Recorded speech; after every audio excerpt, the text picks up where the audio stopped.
আসসালামু আলাইকুম রহমতুল্লাহি ওয়া ফজর নামাজের পর সূরা ইখলাস এইভাবে 30 বার পড়ুন, 3 মিনিটে টাকা আসবে। এমনকি আপনাদের কাছে 3 মিনিটের আগেও টাকা চলে আসতে পারে।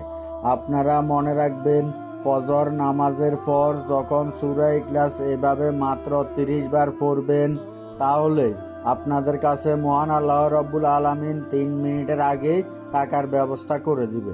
আপনাদের কাছে ইনশাআল্লাহ 3 মিনিটে টাকা আসবে। আপনারা শুধুমাত্র এই ছোট্ট একটি আমল করবেন, এটা হচ্ছে সূরা ইখলাসের আমল। সূরা ইখলাসটি আপনাদেরকে মাত্র 30 বার পড়তে হবে। আপনারা তো আশা করি সূরা ইখলাসটি জানেন সকলেই, একদম ছোট একটি সূরা। সেই সূরাটি 30 বার পড়তে আপনাদের বেশিক্ষণ সময় লাগবে না। আপনারা শুধু এইভাবে 30 বার সূরাটি পড়বেন যেভাবে জানিয়ে দিব, তাহলে দেখবেন যে আপনাদের কাছে এত টাকা আসবে যে আপনারা সেই টাকা রাখার জায়গা পাবেন না, অনেক বেশি টাকা আসবে। আপনার যদি লক্ষ লক্ষ টাকারও দরকার হয়, ইনশাআল্লাহ আপনার লক্ষ লক্ষ টাকা পেয়ে যাবেন। কিন্তু আপনাদের সকলকে একটি কথা খেয়াল রাখতে হবে, সেটি হচ্ছে এই ভিডিওটি আগে সম্পূর্ণ দেখতে হবে। ভিডিওটি সম্পূর্ণ দেখে তারপর আপনাদেরকে সূরা ইখলাসটি যেভাবে 30 বার পড়ার নিয়ম জানিয়ে দেওয়া হলো সেভাবে পড়তে হবে, তাহলে ইনশাআল্লাহ আপনারা 3 মিনিটে টাকা পাবেন। আর এই আমলটির সময় তো আশা করি আপনারা সকলে বুঝতে পেরেছেন। আপনাদের বেশি সুবিধার জন্য একটু পর বলে দিব যে আপনারা এই আমলটি কোন সময় থেকে কোন সময়ের ভিতরে করতে পারবেন, তাহলে আপনাদের আরো বেশি সুবিধা হবে। এখন আপনাদেরকে বেশি কিছু বলবো না, শুধুমাত্র এটুকু জানিয়ে দিব যে আপনারা কিভাবে সূরা ইখলাসটি 3 বার পড়বেন এবং কিভাবে আপনাদের কাছে 3 মিনিটে টাকা আসবে। তার আগে আপনারা এখনো এই ভিডিওটিতে যারা লাইক দেননি, লাইক দিবেন। আর আপনারা আগে থেকে এই চ্যানেলটি যারা সাবস্ক্রাইব করে রেখেছেন, আপনাদের জন্য অনেক বেশি ভালোবাসা রইল। আপনারা এখনো এই চ্যানেলটি যারা সাবস্ক্রাইব করে রাখেননি, চ্যানেলটি সাবস্ক্রাইব করে রাখুন। মনে রাখবেন, আপনারা যখন পবিত্র আল কোরআন শরীফের এই যে ছোট্ট একটি সূরা রয়েছে সূরা ইখলাস, এই সূরা যখন সঠিকভাবে পড়বেন, যে নিয়মটি বলে দিব সেই নিয়মে পড়বেন, ইনশাল্লাহ তারপরে মহান আল্লাহ রাব্বুল আলামিন আপনাদের সকলের কাছে টাকার ব্যবস্থা করে দেবে। আপনার যত টাকারই দরকার হোক না কেন, আপনারা তার থেকে বেশি টাকা পেয়ে যাবেন। এটা আপনারা সকলে খেয়াল রাখবেন। তো আপনারা যখন টাকা পাবেন তখন বুঝতে পারবেন যে সূরা ইখলাসটির এই আমল কত শক্তিশালী একটি আমল। ভুলও কিন্তু আপনারা এই আমলটিকে কোনো সাধারণ আমল মনে করবেন না, এটি খুবই শক্তিশালী একটি আমল। বিশেষ করে আপনাদেরকে যখন সূরা ইখলাসটি পড়তে হবে, সেই সময় কোনোভাবে ভুল করা যাবে না। আপনাদের সকলকে এখন মাত্র একবার সূরা ইখলাস তেলাওয়াত করে শোনাচ্ছি। এখন আপনাদেরকে তেলাওয়াত করে শোনাচ্ছি। আউযু বিল্লাহি মিনাশ শাইতানির রাজিম। বিসমিল্লাহির রহমানির রহিম। কুল হুয়াল্লাহু আহাদ আল্লাহুস সামাদ লাম ইয়ালিদ ওয়া লাম ইউলাদ ওয়া লাম ইয়াকুল লাহু কুফুয়ান আহাদ। আপনাদের বেশি সুবিধার জন্য, মুখস্থ করানোর জন্য এখন এই ভিডিওটির স্ক্রিনে শুধুমাত্র সূরা ইখলাসটি বাংলা লেখা উচ্চারণ দিয়ে দিচ্ছি।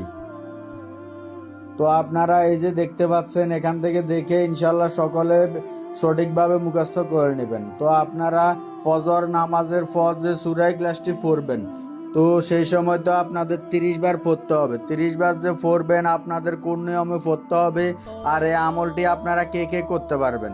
ইনশাল্লাহ এই আমলটি আপনারা সকলে করতে পারবেন, যেমন ছেলে মেয়ে, ছোট বড়, হিন্দু মুসলিম সকলে। শুধুমাত্র আপনাদেরকে এই ভিডিওটি সম্পূর্ণ দেখলেই হবে এবং এই ভিডিওটির মাধ্যমে সূরা ইখলাসটি যে জানিয়ে দিলাম, সেই সূরা ইখলাসটি 30 বার পড়ার যে নিয়মটি বলে দিব ঠিক সেভাবে পড়বেন, তাহলেই হয়ে যাবে ইনশাল্লাহ। তারপর দেখবেন যে আপনাদের কাছে 3 মিনিটে টাকার ব্যবস্থা হয়ে গেছে। আপনারা সকলেই এই আমলটি করবেন, শেষ করে যাদের টাকার খুব অভাব, টাকার খুব প্রয়োজন। তো আপনাদের সূরা ইখলাসটি কিভাবে পড়তে হবে সেটা এখন বলছি। আপনারা যদি আপনাদের মতো করে 30 বার করে সূরা ইখলাস পড়েন, তাহলে কখনোই আপনার কাছে 3 মিনিটে টাকা আসবে না। 3 মিনিটের আগেও আপনারা কখনো টাকা পাবেন না, কারণ সূরা ইখলাসটি 30 বার পড়ার জন্য একটি নিয়ম রয়েছে। আপনারা যখন সূরা ইখলাস পড়বেন, সূরা ইখলাসটি তো আপনাদের সম্পূর্ণ 30 বার পড়তে হবে। 30 বার পড়ার মাঝখানে আপনাদের একটি ছোট্ট একক করে দোয়া পড়তে হবে। আমি আশা রাখছি সেই দোয়াটি আপনারা মাত্র একবার তেলাওয়াত করে শোনালে আপনাদের সঙ্গে সঙ্গে মুখস্থ হয়ে যাবে। তো সেই দোয়াটি আপনাদেরকে মাত্র 2 বার তেলাওয়াত করে শোনাবো। ইনশাল্লাহ আপনারা সকলে মনোযোগ দিয়ে শুনুন। সুবহানাল্লাহ, সুবহানাল্লাহ, সুবহানাল্লাহ। আপনাদের এই দোয়াটি পড়তে হবে। এই দোয়াটির সঙ্গে আপনারা সূরা ইখলাসটি পড়বেন। এই দোয়াটি আপনারা ভুলেও সূরা ইখলাসটি যে 30 বার পড়বেন, সূরা ইখলাস পড়ার আগে পড়বেন না। মানে আপনাদের সূরা ইখলাস 30 পড়ার মাঝখানে আপনারা সূরা ইখলাস 30 বার পড়ার মাঝখানে এই দোয়াটি পড়তে হবে। ছোট বড় সকলকে একটি জিনিস খেয়াল রাখতে হবে, সেটা হচ্ছে আপনাদের অজু করতে হবে। অজু করে নিয়ে তারপরে এই আমলটি করতে হবে। আপনারা অনেকে হয়তো ফজরের নামাজের পর এই আমলটি করবেন, তো আপনারা হয়তো নামাজ পড়বেন। যারা নামাজ পড়েন না ইনশাল্লাহ নামাজ পড়বেন। আর নামাজের যে শেষ সময় রয়েছে, আপনারা নামাজের যখন শেষ সময় হবে সেই সময় অনেকে আমল করবেন, তাহলে আপনাদের অজু থাকবে, তখন আপনাদের অজু করা লাগবে না। আর যদি অজু না থাকে ইনশাল্লাহ অজু করে নেবেন। অজু করে নিয়ে তারপর আপনারা এই আমলটি করার জন্য ক্যাবলামুখী হয়ে একটি পরিষ্কার পবিত্র জায়গাতে বসবেন। আপনারা ছেলেরা হয়তো মসজিদে আমলটি করতে পারেন। ইনশাল্লাহ মসজিদে এই আমলটি যখন করবেন তখন আপনার আশেপাশে কোনো প্রকার কোনো মানুষের দিকে তাকাবেন না এবং কারোর সাথে কোনো কথা বলা যাবে না। আপনারা মনোযোগ দিয়ে শুধুমাত্র এই আমলটি করার জন্য সূরা ইখলাসটি 30 বার পড়বেন এবং এই আমলটির যে দোয়া রয়েছে সেই দোয়াটি পড়বেন। আপনাদের সকলকে ক্যাবলামুখী হয়ে বসে যখন এই আমলটি করতে হবে, মাত্র একবার আউযু বিল্লাহি মিনাশ শাইতানির রাজিম এই দোয়াটি পড়তে হবে। যখন এই দোয়াটি আপনারা পড়ে নেবেন, তারপর আপনারা সূরা ইখলাসটি পড়বেন মাত্র 15 বার। 15 বার পড়ার আগে প্রত্যেকবার বিসমিল্লাহির রহমানির রহিম সহকারে সূরা ইখলাস পড়বেন। যখন 15 বার পড়া হয়ে যাবে, তারপর আপনারা সূরা ইখলাসটির সঙ্গে যে দোয়া রয়েছে আমলটি সেই দোয়াটি পড়বেন। সেই দোয়াটি আশা করি আপনারা বুঝতে পেরেছেন। সেই দোয়া আপনাদের পড়তে হবে মাত্র 700 বার। দোয়াটি পড়তে বেশি সময় লাগবে না, এক শব্দের একটি দোয়া। সেই দোয়াটি আপনাদের যখন পড়া হয়ে যাবে, তারপর আপনারা বাকি যে 15 বার সূরা ইখলাসটি রয়েছে, তারপর আপনারা বাকি 15 বার সূরা ইখলাস পড়বেন। আর সেই সময়টিতে আপনারা অবশ্যই সূরা ইখলাস পড়ার আগে প্রত্যেকবার বিসমিল্লাহির রহমানির রহিম সহকারে পড়তে হবে। আর আপনারা এই ভিডিওটির কমেন্টে অবশ্যই সকলে মাত্র 3 বার আমিন লিখবেন।